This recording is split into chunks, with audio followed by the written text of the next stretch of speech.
In Algeria, after 6 months of protest, the country is at a crossroad. As for its political crisis, the people are still furious and the government in power is not willing to let go.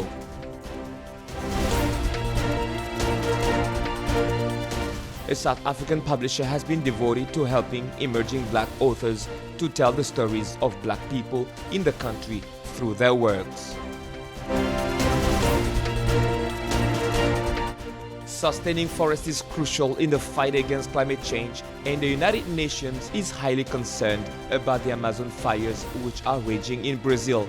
The UN Secretary General's spokesperson, Stéphane Dujarric, said at a press briefing on Thursday.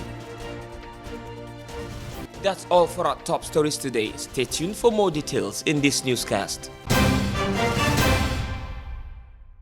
In Algeria, a country located in the northern part of Africa, the protest that has been going on for half a year already is now classified in the corridor of the novelty. For 6 months now, the movement has not weakened. The streets have not been emptied. Algerians are tirelessly taking to the street, especially in Algiers, where all demonstrations have been banned for 18 years. This is a transclassified uprising. The liberal professions, rich people, popular circles, young supporters of football clubs who come from popular backgrounds, but especially a strong female presence.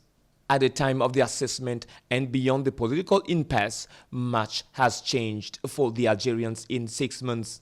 The movement has not made any significant progress towards a change of regime as demanded. It still records victories. The greatest of these was certainly the resignation of President Abdelaziz Bouteflika on Tuesday, 2nd April, after being in power for 20 years, and also the arrest of previously untouchable businessmen and politicians accused of corruption.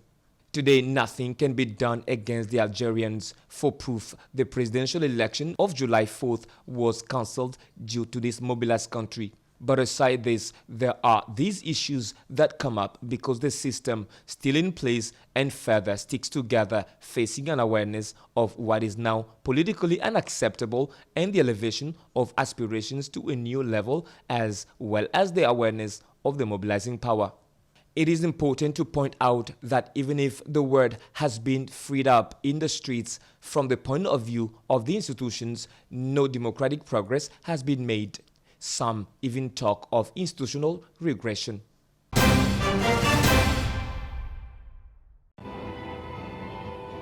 The Fortune 500 company launched their third vehicle to motoring journalists in August in Johannesburg. The B40 Plus is a four-wheel drive vehicle, and there are plans to produce more passenger vehicles, sport utility vehicles, light commercial vehicles and trucks for the local and export markets.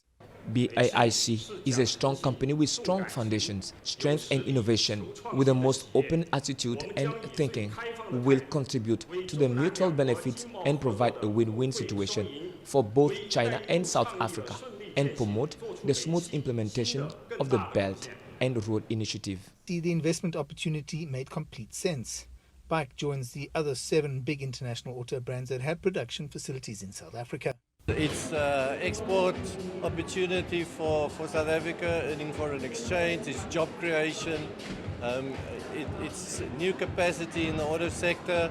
We want to grow the auto sector to be more world competitive. So that's why we were very interested as IDC to co-invest with them. One of the challenges facing the global market is adhering to the country's black economic empowerment rules, which is difficult to do for any of the original equipment manufacturers.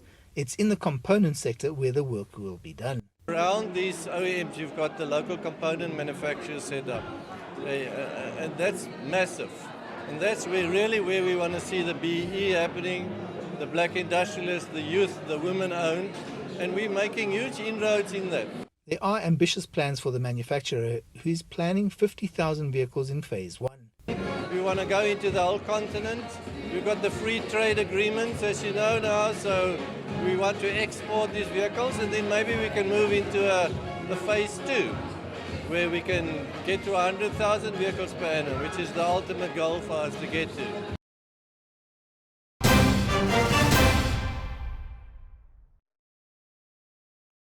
Meet Thabiso Mahlabe, founder and owner of Blackbird Books publishing house. Matlape has to date published a number of black authors. Blackbird Books recently celebrated its success with a number of titles.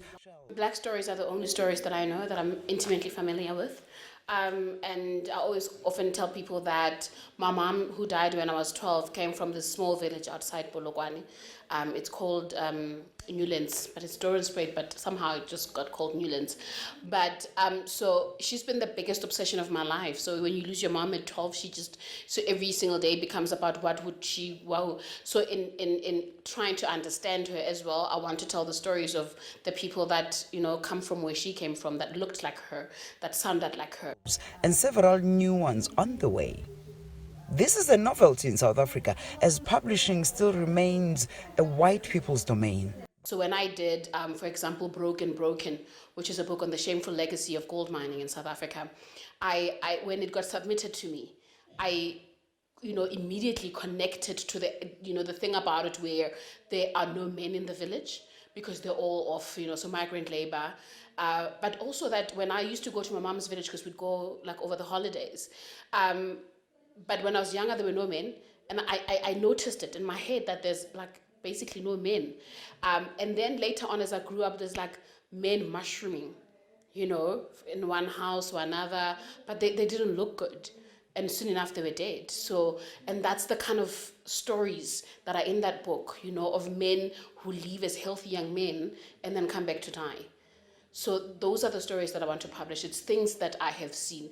And it's also for me a means to allow Black people to begin to explain themselves. It's slow. It's not ideal for a person who's doing it as a business, but it's turning and it's encouraging. And even if one day I feel, you know what, I'm tired, I'm laying my tools down, I would have, seen a change. I would have been part of a change. She believes that the country urgently needs more black publishers. You listen to Jamila for CGTN in Johannesburg, South Africa.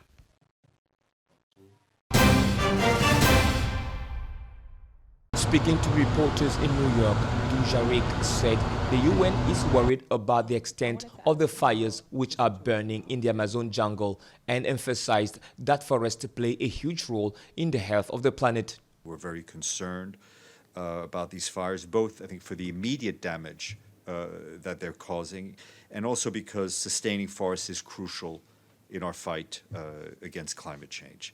All forests are essential for the health of the entire world. The international community recognizes this importance of the forest, not only the Amazon, but also the forests in the Congo Basin, in Indonesia. The health being of all these massive, massive forests is critical for the well-being of humanity. Data from the National Institute for Space Research showed that the number of forest fires in Brazil soared by 82% from January to August this year compared to the same period last year. Environmentalists have argued that the recent surge of fires in several Amazonian states this month has been caused by farmers clearing land.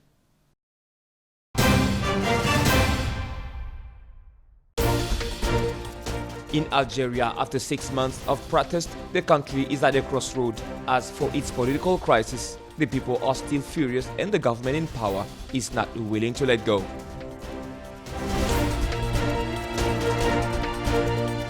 A South African publisher has been devoted to helping emerging black authors to tell the stories of black people in the country through their works. Sustaining forests is crucial in the fight against climate change, and the United Nations is highly concerned about the Amazon fires which are raging in Brazil. The UN Secretary General's spokesperson, Stéphane Dujarric, said at a press briefing on Thursday. That's the end of our newscast of the day, but keep watching Gabon 24 for further news.